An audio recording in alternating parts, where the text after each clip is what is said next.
Human civilisation എത്രത്തോളം മുന്നേറുമെന്ന് എപ്പോഴെങ്കിലുമൊക്കെ ചിന്തിച്ചിട്ടുണ്ടാവുമല്ലോ. നമുക്ക് എപ്പോഴെങ്കിലും നമ്മുടെ ഗ്രഹത്തിന്റെ മുഴുവൻ ഊർജവും അല്ലെങ്കിൽ ഒരു നക്ഷത്രത്തിന്റെ മുഴുവൻ ഊർജവും ഉപയോഗിക്കാനാകുമോ എന്നൊക്കെയുള്ള ചോദ്യങ്ങൾ നമുക്കുണ്ടായിട്ടുണ്ടാവും. ഇന്ന് നമ്മൾ ആ ഒരു ആശയത്തിലേക്ക് ചിന്തിപ്പിക്കുന്ന വളരെ ഇൻട്രസ്റ്റിംഗ് ആയ ഒരു ടോപ്പിക്കാണ് പറയുന്നത് കർഡഷേവ് സ്കെയിൽ. ഹ്യൂമാനിറ്റിയുടെ ഭാവിയും അതിനപ്പുറവും സങ്കല്പിക്കാൻ നമ്മളെ സഹായിക്കുന്ന ഒരു ടോപ്പിക്. 1964 നിക്കോളെ കാർഡഷേവ് എന്ന സോവിയറ്റ് ജ്യോതിശാസ്ത്രജ്ഞനിൽ നിന്നാണ് നമ്മുടെ ഈ കഥ ആരംഭിക്കുന്നത്. 1932 ജനിച്ച കാർഡഷേവ് അന്യഗ്രഹ ജീവികളുടെ പഠനത്തിൽ, ഏലിയൻ സിവിലൈസേഷന്റെ സാധ്യതയിലൊക്കെ അതീവ തൽപരനായിരുന്നു. ഭൂമിക്കപ്പുറമുള്ള ഇന്റലിജന്റായ ബീയിങ്സിന്റെ തെരച്ചില് ഏതൊക്കെ രീതിയിൽ ചെയ്യാൻ പറ്റും എന്ന് അദ്ദേഹം നിരന്തരമായി ഗവേഷണം ചെയ്തുകൊണ്ടേയിരുന്നു. പ്രത്യേകിച്ച് അന്യഗ്രഹ സിഗ്നലുകൾ കണ്ടെത്തുന്നതിലൂടെ ഈ ഇന്റലിജന്റ് ബീയിങ്സിനെ കണ്ടെത്താം എന്ന പഠനത്തിലായിരുന്നു അദ്ദേഹം ശ്രദ്ധ കേന്ദ്രീകരിച്ചത്. ഈ ഒരു അന്വേഷണത്തിനിടയിലാണ് കർഡഷേവ് ഒരു സ്കെയിൽ നിർദ്ദേശിച്ചത്. നമുക്കറിയാത്ത ഒരു ഇന്റലിജന്റ് ബീയിങ്ങിനെ എന്തുപയോഗിച്ച് അന്വേഷിക്കണം, അല്ലെങ്കിൽ എന്ത് നമ്മളെ അവരിലേക്ക് നയിക്കും, അതായിരുന്നു കർഡഷേവ് സ്കെയിൽ കൊണ്ട് അദ്ദേഹം ഉദ്ദേശിച്ചത്. സിവിലൈസേഷനുകളെ അവയുടെ സാങ്കേതിക പുരോഗതിയുടെയും ടെക്നോളജിക്കൽ അഡ്വാൻസ്മെന്റിന്റെയും എത്രമാത്രം ഊർജം അവ ഉപയോഗിച്ചു എന്നുള്ളതിൻ്റെയും അടിസ്ഥാനത്തിൽ തരംതിരിക്കുന്നതിനുള്ള ഒരു മാർഗമാണ് കർഡഷേവ് സ്കെയിൽ. നമ്മുടേതുൾപ്പെടെയുള്ള ഏതൊരു സിവിലൈസേഷനും എത്രമാത്രം ഡെവലപ്ഡ് ആയി എന്നുള്ളത് മനസ്സിലാക്കാൻ ആ ഒരു സിവിലൈസേഷന് എത്രമാത്രം എനർജി, ഊർജം കൺട്രോൾ ചെയ്യാനും ഉപയോഗിക്കാനും കഴിയുമെന്ന് നോക്കണമെന്നാണ് കർഡഷേവ് നിർദ്ദേശിച്ചത്. കർഡഷേവ് സ്കെയിലിൽ സിവിലൈസേഷനുകളെ അവ എത്രമാത്രം ഊർജം ഉപയോഗിക്കുന്നു എന്നതിനെ അടിസ്ഥാനമാക്കി 3 ടൈപ്പായി തരംതിരിച്ചിട്ടുണ്ട്. ടൈപ്പ് 1 സിവിലൈസേഷനെ പ്ലാനറ്ററി സിവിലൈസേഷൻ എന്നും വിളിക്കാറുണ്ട്. പേര് പോലെ തന്നെ ഒരു സിവിലൈസേഷൻ അവർ താമസിക്കുന്ന ഗ്രഹത്തിലെ മുഴുവൻ ഊർജവും ഉപയോഗിക്കാനും സംഭരിക്കാനും ശേഷിയുണ്ടെങ്കിൽ ആ സിവിലൈസേഷനെയാണ് ടൈപ്പ് 1 സിവിലൈസേഷൻ എന്ന് വിളിക്കുന്നത്. ഇതിലെല്ലാ സ്രോതസ്സുകളിൽ നിന്നുള്ള ഊർജവും ഉൾപ്പെടുന്നു.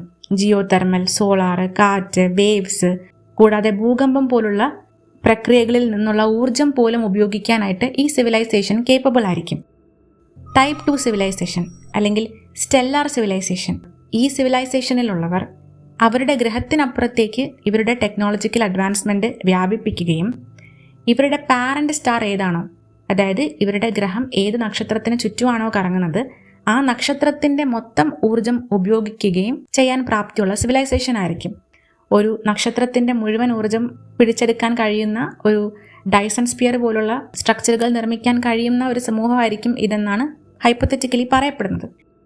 ടൈപ്പ് 3 സിവിലൈസേഷൻ അല്ലെങ്കിൽ ഗാലക്റ്റിക് സിവിലൈസേഷൻ കർഡഷേവ് നിർദ്ദേശിച്ച ഒറിജിനൽ സ്കെയിലിലെ ഏറ്റവും അഡ്വാൻസ്ഡ് ആയിട്ടുള്ള ടൈപ്പാണ് ടൈപ്പ് 3 സിവിലൈസേഷൻ. അവരുടെ ഗ്രഹമിരിക്കുന്ന ഗാലക്സി ഏതാണോ ആ ഗാലക്സിയിലെ മുഴുവൻ എനർജിയെയും കൺട്രോൾ ചെയ്യാൻ പറ്റുന്ന ഒരു സിവിലൈസേഷൻ.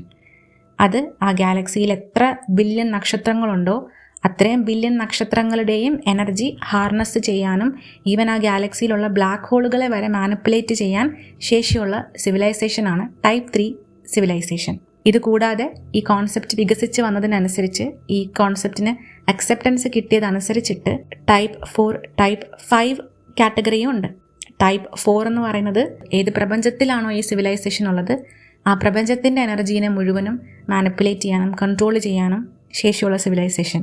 ടൈപ്പ് 5 ഊഹിച്ചിട്ടുണ്ടായിരിക്കും ഒരു മൾട്ടിവേഴ്സ് കോൺസെപ്റ്റിനെയാണത് കൺസിഡർ ചെയ്യുന്നത്, ആ മൾട്ടിപ്പിൾ യൂണിവേഴ്സസിനെ കൺട്രോൾ ചെയ്യാൻ പാകത്തിനുള്ള ഒരു സിവിലൈസേഷൻ. ആൻഡ് വേറൊന്നും കൂടിയുണ്ട്, ടൈപ്പ് 0. ടൈപ്പ് 1 ആകാതെ ഉള്ളതിന് തൊട്ട് താഴത്തെയാണ് ടൈപ്പ് 0 സിവിലൈസേഷൻ. നമ്മുടെ ഭൂമിയെ പോലെ ഒരു കൺക്ലൂസീവ് ആയിട്ടുള്ള എവിഡൻസും ടൈപ്പ് 1നെ പറ്റിയോ ടൈപ്പ് 2നെ പറ്റിയോ ടൈപ്പ് 3നെ പറ്റിയോ ഇതുവരെയ്ക്കും കിട്ടിയിട്ടില്ല.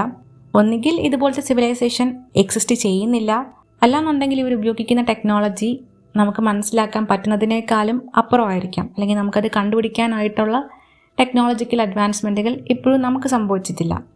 ഒരു പ്രോപ്പറായിട്ടുള്ളൊരു സയൻറ്റിഫിക് തോട്ടാണെങ്കിലും പലപ്പോഴും നമുക്കിത് കേൾക്കുമ്പോഴത്തേക്കും സയൻസ് ഫിക്ഷൻ പോലെ തോന്നിയേക്കാം. ഇൻഫാക്ട് ഒരുപാട് സൈഫൈ കഥകളിൽ ടൈപ്പ് 2ഉം ടൈപ്പ് 3 സിവിലൈസേഷനും ഒക്കെ ഹ്യൂമാനിറ്റി എത്തുന്ന രീതിയിലുള്ള കോൺസെപ്റ്റുകൾ കണ്ടിട്ടുണ്ടായിരിക്കും. എന്നാൽ സൈഫൈ കഥകളിൽ മാത്രം കണ്ടിട്ടുള്ളതുകൊണ്ട് can we say that it is just a fiction?